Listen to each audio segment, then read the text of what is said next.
professor Marcelo Cabo. Um segundo tempo administrado pelo Santa Cruz, mas tem aquela questão de um jogo perigoso.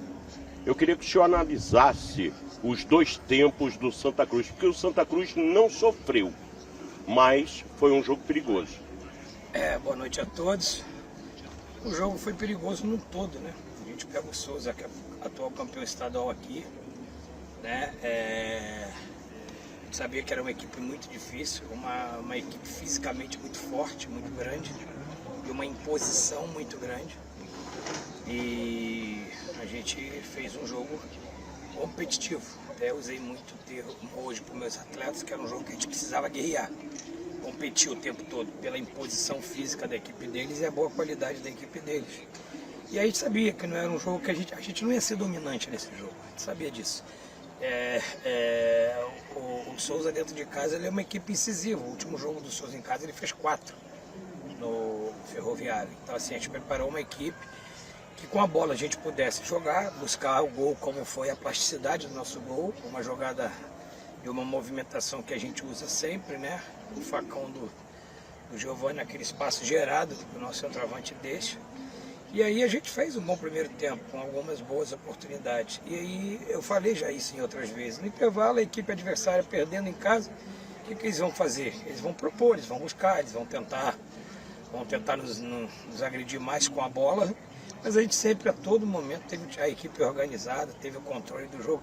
Os primeiros 10 minutos, se você pegar, a gente teve a maior posse de bola que eles. Administrando, girando a bola, tentando buscar o gol. Criamos poucas, mas boas oportunidades. E aí a gente começou a desenhar o jogo. Eu tive o Rodrigues e o Gabriel amarelado no primeiro tempo. Ficou um jogo de muito combate, muito duelo. E eles um dos pontos fortes do Souza é a transição. Eles têm 3 jogadores muito rápidos, muito inteligentes quando movimenta no contra-ataque. Ele fez uma dobra do lado direito, né? E o lateral que jogou de extremo tem uma profundidade muito boa. Trouxe o camisa 10 por dentro, que é um cara cerebral, um cara que pensa muito o jogo. E aí no intervalo a gente faz 1 a 0. Eu tenho que tirar esses 2 jogadores, porque com certeza o jogo no primeiro tempo foi um jogo de muita trocação. Então a qualquer momento eu poderia perder um desses atletas. Por isso que eu falo, eu tenho que confiar no meu elenco. Ninguém tem êxito se tiver só 11 jogadores. Quando eu tiro o Gabriel e boto o Jonathan, que ainda não teve oportunidade de ter muita minutagem, faz uma partida muito boa dessa, o treinamento da semana diz muito, né? O treinamento diz muito. O Vini vem de uma lesão muito longa. Eu cheguei aqui, o Vini era previsão de 40, 45 dias parado. Então a gente tem que lançá-lo paulatinamente, né? Ele entrou um pouquinho no último jogo, hoje já jogou um tempo. Um jogador que tem treinado muito bem, entregue, é um jogador com perfil de corporal, um jogador muito forte, muito bom na bola aérea. E hoje ele fez uma boa partida, levando-se em conta o tempo que ele não jogava. E aí a gente volta para o segundo tempo, tem o controle do jogo. Acho que a gente só teve um chute no gol, que foi uma falta. Né? Então assim, a gente joga, né?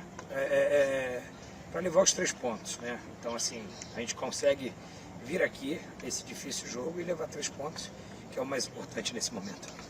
Marcelo, eu queria que você pudesse falar sobre, claro, a questão da matemática. Eu lembro que eu fiz essa pergunta para você após o jogo contra o América, né? Você falava que 4 vitórias e um empate já garantia a classificação à próxima fase. Nessa meta aí, depois de 2 vitórias, está faltando mais 2 e um empate. E eu queria que você pudesse falar também sobre a questão dessa ausência que vai ter no próximo jogo. O Gabriel Galhardo, né? Tomou o 3º cartão amarelo, não joga. O Pedro Favela também tomou o 3º cartão amarelo, também não joga. Ou seja, você perde no banco e perde também no time titular. Uma das razões de eu ter colocado o Jonathan na frente do Pedro Favela foi justamente a questão do cartão. E eu tinha convicção que o Jonathan, como a gente era um time do adversário, tinha muita transição. Eu precisava de um cara de uma intensidade, um cara de duelos, um cara que fizesse a cobertura, né, das linhas diagonais mais para trás, e o Jonathan faz isso muito bem. E também queria preservar o Pedro, porque eu sabia que já não contava mesmo com o Gabriel. Só que no final do jogo, ele colocou 2 enfiados na área e o 10 por trás. E esse passe central começou a entrar muito. Tanto que foi a falta, teve mais 2 chances. E aí a característica do Pedro de marcação é mais forte que o Bessa. Eu não queria improvisar jogador ali, eu tive que arriscar o Pedro, né, centralizar o Balotelli para tirar esse passe central e ter esse balanço do Jonathan e do Pedro para poder cobrir essas costas da subida do lateral. Deu certo, a gente não foi ameaçado, tivemos controle do jogo, mas infelizmente o Pedro tomou o amarelo. Mas isso não me preocupa de forma nenhuma.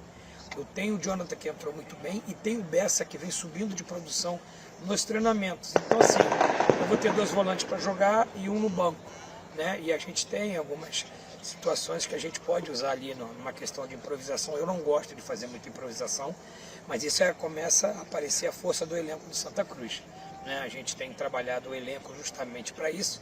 Graças a Deus a gente não tem problema de lesão, mas os cartões vão começar a sobressair agora e a gente tem que ter troca, como a gente teve hoje. Sobre a matemática. Ah, perdão. É aquela conta dos 23, né? É aquela conta dos 23. Eu acho que 23 pontos, matematicamente, você já garante a 4ª vaga. E aí a gente vai... Eu falo dos 23, mas eu vou pensando jogo a jogo, né? Vou pensando... Agora a gente volta a jogar, né, diante do nosso torcedor. A gente está com saudade do Arruda.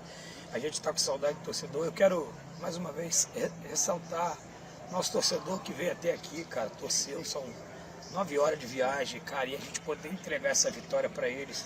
E a gente alegrar a semana do nosso torcedor com uma liderança, com mais uma vitória fora de casa, o esforço que eles fazem para vir aqui. E eu acho que hoje eles estão muito mais satisfeitos, porque não foi um jogo tão plástico, mas nossa equipe duelou a todo momento, nossa equipe guerreou a todo momento, nossa equipe ganhou a maioria dos duelos.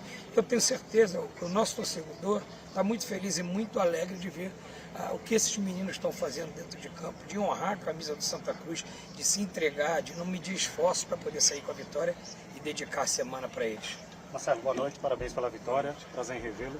Você agora há pouco falou que teve que fazer alterações por conta de jogadores que estavam amarelados, né, na partida. Até que ponto a arbitragem atrapalhou a sua estratégia nessas alterações? Teve um membro da comissão técnica expulso também, um jogador da equipe do Souza expulso? Porque logo no início do jogo houve um pisão no meu jogador aqui na frente do banco, um pisão fora da bola. E no jogo no lance que eu tomei amarelo, cara, o zagueiro ele largou a bola e deu uma joelhada nas costas do William Júnior, mais ou menos como aquela que o Neymar tomou na Copa, que ficou fora da Copa. Foi na minha frente. E isso me trouxe um pouco de indignação, porque nem amarelo pro jogador ele deu, entendeu? Então quando eu chego pro quarto árbitro, chego pro assistente, falo, cara, isso foi uma agressão. Isso foi agressão. Eu me indignei. Gente, eu estou vestindo a camisa do Santa Cruz, eu estou vestindo esse escudo, eu represento uma torcida espetacular e eu vou brigar, eu vou guerrear sempre pelo meu time e principalmente quando eu tiver absoluta certeza do que eu estou falando. E aí aconteceu mais uma vez, o Gustavo viu que ele estava, questão disciplinar, estava perdido, né? E acabou que o Gustavo foi falar alguma coisa, ele acabou expulsando o Gustavo. Já, cara, eu sinto, porque já foi o Gabriel, agora é o Gustavo, ele me amarelou. E a gente, cara, a gente não é desrespeitoso, nós somos profissionais educados, a gente, mas tem coisa que acontece, cara, que chega a ser a beira o absurdo, entendeu? Então o que aconteceu hoje? Foram 2 agressões na minha frente e nem amarelo o adversário tomou. Marcelo, a gente sabe que você acabou até de falar, né, de que vai pensar jogo a jogo, mas talvez seja até prematuro também pensar mais à frente, até porque a competição é de tiro curto, mas diante dessa possibilidade do Santa criar gordura dentro da classificação, você pensa dentro do seu planejamento ou não, dar uma sequência maior de jogos para alguns atletas que são pouco aproveitados, desde que o time tenha já uma garantia de pontuação, de chegar bem dentro daquela possibilidade até, que é muito bem pontuada por você, de chegar na primeira colocação do grupo também no geral. Naturalmente isso vai acontecer, né? O próximo jogo provavelmente o Jonathan joga na lateral direita, já jogou o Jael, já jogou o Totti, hoje o Vinícius entrou na lateral esquerda. A gente tem uma equipe base que está muito bem, muito sólida, mas esse patamar que a equipe titular, a equipe base está exercendo, está trazendo, né, os outros jogadores para elevar o nível. E assim, eu espero até que eu possa, talvez, pontualmente, não trocar 10 jogadores, mas pontualmente dar um pouco mais de jogo a alguns jogadores para poder pegar um pouco mais de ritmo. Se você trocar 1, 2, 3 peças, não impacta tanto. Se você trocar 5, 6, 7, impacta. Então assim, a gente vai, nós ainda nem finalizamos ainda o primeiro turno, né? Vamos finalizar agora. Então a gente tem todo o segundo turno e se a gente continuar com essa sequência, pode ser que eu faça pontualmente aqueles jogadores que estão com pouca Tem jogador, cara, que não tá jogando e tá pedindo passagem. Tá muito bem. Tá muito bem. Hoje vocês viram a partida que o Jonathan fez, a que o Vini fez. Então, assim, hoje o Pedro, cara, o Pedro foi uma alegria muito grande. Esse menino se machucou na pré-temporada e foi uma lesão, assim, pô, ficou 3, 4 meses de inatividade. Eu via lá todo dia a luta dele no DM, se tratando. Um garoto com um perfil espetacular, como atleta, tá? Esse menino se dedicava a 3 períodos de treinamento. E hoje eu fiquei feliz dele poder começar o jogo, resistir bem ao jogo, né? Vendo o Tanque entrar ali, cumpriu bem a função de pressionar a saída de bola do adversário, segurar a bola no fundo. Então eu acho que isso é a força do nosso elenco que está emanando agora para a sequência da competição. Cabo, boa noite. Você falou aí da torcida, eu acompanhei o jogo ali com a torcida e uma das cobranças do torcedor, na verdade, a lamentação, foi a ausência do Thiago Galhardo. Toda hora que o Santa Cruz chegava no ataque, um torcedor gritava, se Thiago Galhardo estivesse aqui, tinha feito muita diferença. O quanto é que você acha que a tua equipe sentiu essa ausência do Thiago Galhardo hoje nessa partida? Se ele vai estar à disposição já para o próximo jogo? E o quanto que a torcida também fez a diferença hoje aqui, nesse jogo que é muito complicado, muito difícil, em momento nenhum o torcedor deixou de acreditar. A nossa torcida é o 12º jogador. Ela é um diferencial de qualquer lugar que a gente vai jogar. Por isso, a gente dedica essa vitória ao nosso torcedor. A gente não pode ser uma equipe dependente do Thiago. O Thiago é um cara muito importante, eu já ressaltei isso várias vezes. A qualidade técnica do Thiago, eu falar é chovendo molhado, ele é um jogador acima da média, excepcional. Ele é um cara que está se dedicando muito. Deixa eu só dar, o Thiago estava, ele mesmo na quinta-feira, tendo incômodo, ele na sexta-feira chegou no treino com a roupa da viagem, tá? E convencer ele a viajar não foi fácil. Ele falou, eu quero viajar. Só que aí uma avaliação entre a preparação física, eu e o departamento médico, a gente teve que tomar a decisão de deixar o Thiago. Talvez ele viesse, jogasse, poderia agravar de um incômodo passar a ser uma lesão, porque parabenizar o nosso departamento médico, que na própria quinta-feira já fez o exame, já laudou o exame. Quando eu cheguei sexta para o treino, já estava tudo pronto lá para a gente tomar a decisão em conjunto. Por isso que eu falo, o Santa Cruz, ele tem um trabalho integrado, ele tem um trabalho multidisciplinar. A última palavra, não na questão médica, né? A última palavra, eu só falo que tem 2 pessoas que podem vetar jogador no meu time. É o departamento médico e o presidente. O restante comando é meu. Então assim, a gente sentou, conversou, alinhou e entendemos que o melhor momento era. Por quê? Se o Thiago tem uma relesão aqui, são umas 10 horas de viagem de volta, ele não ia recuperar, poderia agravar. Então, foi importante, mas ele queria muito viajar, se apresentou com material. Depois de uma reunião, ele entendeu que seria benéfico ele continuar o tratamento para que a gente pudesse, no próximo domingo, ter ele 100%. E assim, o Thiago ele é muito importante. Mas hoje a gente demonstrou que a gente não pode ser dependente do Thiago, porque ele é um ser humano. Tem um dia que ele pode tomar cartão, um dia ele pode ter um incômodo, né? Então a gente precisa ter mecanismo que para a ausência dele, com a ausência dele, sentimos muito, lamentamos a ausência, mas que a gente possa buscar uma importante vitória como a gente buscou hoje.